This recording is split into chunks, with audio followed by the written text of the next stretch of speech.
వేదికను అలంకరించిన పెద్దలకి, కాలేజ్ మేనేజ్మెంట్ వాళ్ళకి, లెక్చరర్స్కి, ప్రొఫెసర్స్కి, ఇక్కడ పనిచేసిన ప్రతి వారికి నా నమస్కారం. నా ముందు కూర్చున్న నా తమ్ముళ్ళకి, చెల్లెలకి నా అభినందనలు.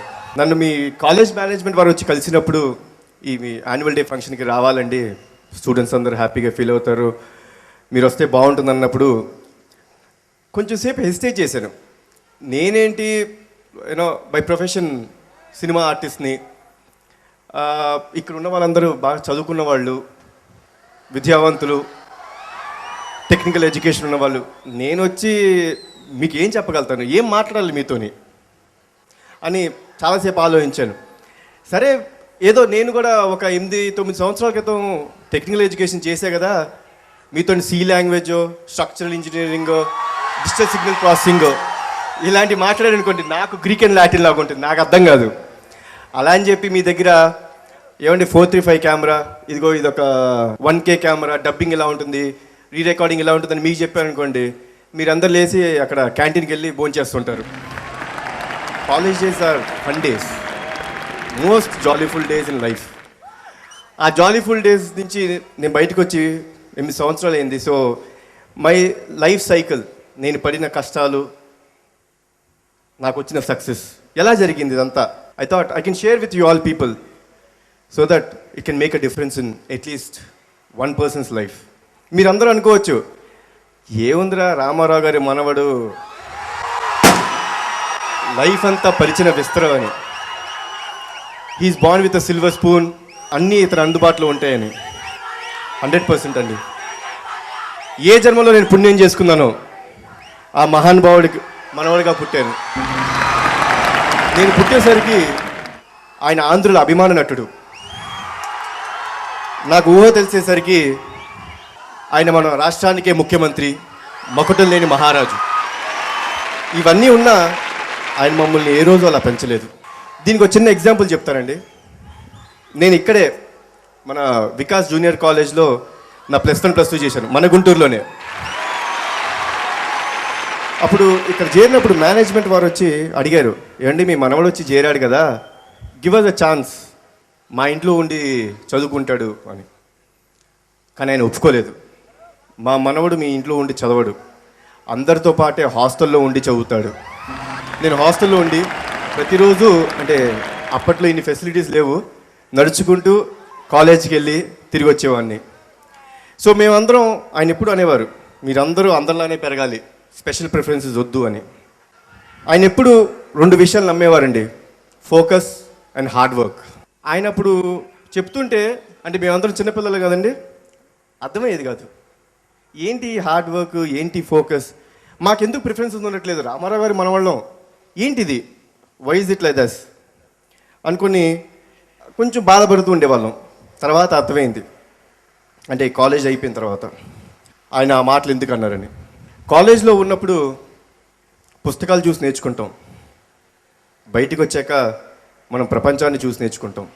నా కాలేజ్ రోజులో చాలా హ్యాపీగా ఉన్నాను, ఫ్రెండ్స్, ఆటలు పాటలు. ఇలా యాన్యువల్ డే ఫంక్షన్ వస్తే, ఇందాక చాలామంది ఎంటర్టైన్మెంట్ ఉన్నప్పుడల్లా బాగా ఎంజాయ్ చేశారు, ఫుల్ ఎనర్జీతో మాట్లాడారు. మిగతా గెస్టులు మాట్లాడేప్పుడు మాత్రం అలా వెళ్ళిపోయారండి. నాకు కొంచెం బాధేసింది. నేను అప్పుడు అలా చేసేవాడిని. గెస్ట్ ఆఫ్ ఆనర్స్ కానీ గెస్ట్లుగా పిలిచినప్పుడు వాళ్ళు ఏం మాట్లాడుతున్నారు అనేది ఒక్కసారి వినండి. లైఫ్లో మనం సైలెంట్గా ఉండాలి, మనం వింటూ ఉండాలి. We should be a great listeners. All great people in this world are great listeners. At least వాళ్ళు మాట్లాడే దాంట్లో ఒక్క సెన్సిబుల్ పాయింట్ అయినా ఉంటుంది. That would make a lot of difference for you. So college days అయిపోయింది, హ్యాపీగా గడిచిపోయినాయి. అక్కడి నుంచి మాస్టర్స్ చేయడానికి యూఎస్ వెళ్ళాను, అక్కడ మాస్టర్స్ చేశాను, అయిపోయింది. ఇక్కడ ఇంటర్న్షిప్, అక్కడ యూఎస్లో ఇంటర్న్షిప్, కోఆప్ అని అలాంటివి ఉంటాయి. 1 సంవత్సరం ఉద్యోగం చేశాను. ఎందుకో నా మనసు కానీ నా ఆలోచనలు కానీ ఉద్యోగం పట్ల లేవు, అంత డిస్కనెక్టెడ్గా ఉండేవాడిని. అప్పుడు అనుకున్నాను, ఏంటి నా ఫుల్ ఎఫర్ట్ పెట్టలేకపోతున్నాను. I think my heart and my soul was on something else. That is what is acting. అది మా జీన్స్లోనే ఉందేమో. ఉద్యోగం మానేశాను. మా అమ్మ నాన్నకి చెప్పాను, నేను వచ్చేస్తున్నాను, హైదరాబాద్ వచ్చేస్తున్నాను, యాక్టింగ్ చేస్తానని. గ్రీన్ సిగ్నల్ ఇచ్చారు. అనుకున్నాను అనమాట, ఇంకేముంది రామారావు గారు మనవడు వచ్చి తీసేద్దామని. Frankly to say my entry in to the cine field was very easy. Ramarao గారు మనవడిగా రామోజీరావు గారు ఆఫర్ ఇచ్చారు, అశ్విని దత్ గారు ఆఫర్ ఇచ్చారు. I'm very thankful to them. But నా 2 సినిమాలు ఫెయిల్ అయ్యేటప్పటికీ బాగా నిరాశపడ్డాను, ధైర్యం కోల్పోయాను, డిప్రెషన్ కూడా వచ్చింది, ఒంటరితనానికి లోనయ్యాను. ఏంటిది చాలాసేపు ఆలోచించాను. ఈ ఆలోచన ఉన్నప్పుడు నాకు ఒకటి గుర్తొచ్చిందండి. మనం ఫెయిల్ అయినా, మనకేమైనా బాధ వచ్చినా, మనసున్న మన లెక్చరర్స్ అందరూ మన వెంటుండి మన భుజం తట్టి ముందు నడుపుతుంటారండి. బట్ బయట జీవితంలో మాత్రం మనమే స్టూడెంట్స్, మనమే లెక్చరర్స్. ఈ ఆలోచనలో ఒంటరిగా ఉంటూ ఆ ఒంటరితనం మీద నాకే ఇసుకొచ్చింది. కొంతమంది అన్నారన్నమాట, అరే కళ్యాణరావు నీకైనా పిచ్చెక్కిందేవరా, శుభ్రంగా అమెరికాలో కూర్చొని ఉద్యోగం చేసుకుంటూ ఉన్నావు, సినిమా ఫీల్డ్కి ఎందుకు వచ్చావురా అని. ఇవన్నీ మాటలు విని విని ఇసుకొచ్చింది. Why can't I be successful in life? Hard work చేయలేమా? అప్పుడు గుర్తొచ్చింది మా తాతగారు చెప్పిన మాటలు, ఫోకస్, హార్డ్ వర్క్. నా గురించి నేను అర్థం చేసుకున్నాను. అప్పుడు దాకా నా గురించి నాకు అర్థం కాల. ఇవన్నీ చెబుతూ ఉంటారు కదండి, ఇప్పుడు నేను మీకు చెప్తున్నాను, మీరందరూ యంగ్స్టర్స్. ఆ వయసులో చాలామంది చెప్పారు, బట్ నాకు అర్థం కాలేదు, వదిలేశారు. బట్ లైఫ్లో ఒక జట్కా తిన్న తర్వాత తెలిసింది వాళ్ళందరూ ఏమేమి చెప్పారు, ఎంత గొప్ప వాక్యాలు చెప్పారని. ఆయన చెప్పిన మాటలు ఇన్స్పిరేషన్గా తీసుకొని నాకు సూట్ అయ్యే కథ ఎంచుకున్నాను. 6 నెలలు కష్టపడ్డాం. I work with lot of positive people. వెళ్ళి కొంతమంది ప్రొడ్యూసర్స్ దూరం తట్టాను, ఏమండి కొంచెం ఈ సినిమా సబ్జెక్ట్ చూడండి బాగుంది అని. ఎవరు ఏముందండి ఫ్లాప్ హీరో, మీరు సినిమా ఏం తీస్తామని. Okay, no problem. హోప్ కోల్పోలేదు, నా మీద నాకు నమ్మకం ఉండింది. అదే నమ్మకంతో Nandamuri Taraka Ramarao arts, NTR arts అనే బ్యానర్, ఎందుకంటే ఆయనే ఇన్స్పిరేషన్ అండి నాకు. నేను ఈరోజు ఉండటానికి కారణం ఆయనే. ఆయన ఇన్స్పిరేషన్తో ఆ బ్యానర్ స్టార్ట్ చేసి కష్టపడ్డాం. 1 సంవత్సరం టీం అందరం కష్టపడ్డాం, with all positive attitude, positive people, positive thinking కష్టపడ్డాం. అండ్ డెఫినెట్గా తెలుసు అతను ఒక్కడే సినిమా, మీరే చెప్పాలి ఎంత పెద్ద సక్సెస్. ఆ రోజు నేను ఓడిపోయాను, వద్దులే ఇంకా మనకి సినిమా ఫీల్డ్ అని తిరిగి అమెరికాకి వెళ్ళిపోయి ఉంటే ఈరోజు మీ ముందు ఈ స్టేజ్ మీద, ఈ డయాస్ మీద నుంచొని మాట్లాడే యోగ్యత ఉండేది కాదు. మీరందరూ కష్టపడండి, డూ హార్డ్ వర్క్. ప్రొఫెషనల్ జీవితంలోకి వచ్చిన తర్వాత ఏదో నేను కోల్పోయాను, ఇంకా నేను ముందుకు వెళ్ళలేకపోతున్నాను అని నిరాశపడద్దు. మీ మీద మీకు నమ్మకం పెట్టుకోండి. డెఫినెట్గా మీ ఫోకస్ ఎక్కడుందో దాన్ని గుర్తించండి. ఫస్ట్ మీ ఫోకస్ ఎక్కడుంది, మీరు ఏం చేయగలుగుతారు, మీ ఎఫిషియన్సీ ఏంటి, ఇవన్నీ మీరు గుర్తించండి.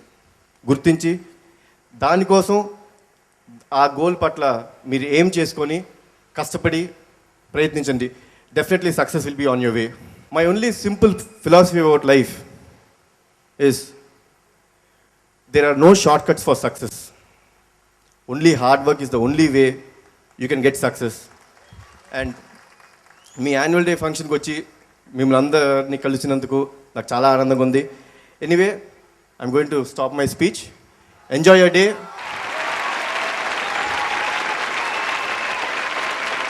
అంటే నా లైఫ్లో ఇంతే జరిగిందండి. సో ఓకే, ఇంకొకటి చెప్దాం అనుకుంటున్నానండి. మనకి సక్సెస్ వచ్చిన తర్వాత, చాలామందికి సక్సెస్ వచ్చిన తర్వాత ఆ సక్సెస్ అంతా నాదే, నా మూలంగా వచ్చింది, ఐఎమ్ ఇన్విన్సిబుల్, నా అంత గొప్పవాడు లేడు అనుకుంటారు. వద్దు, అలా అనుకోవద్దు. ఎప్పుడు ఇంకొక స్టెప్ ఎదుగుతానికి ట్రై చేయండి. అదే కోనలో, అదే కోవలో మొట్టమొదటి 3D సినిమా నేను నిర్మిస్తున్నాను. చాలామంది అనేవారు, ఏమండి మనం హాలీవుడ్లోనే 3D సినిమాలు చూస్తాం, ప్రతిసారి we compare our self with Hollywood.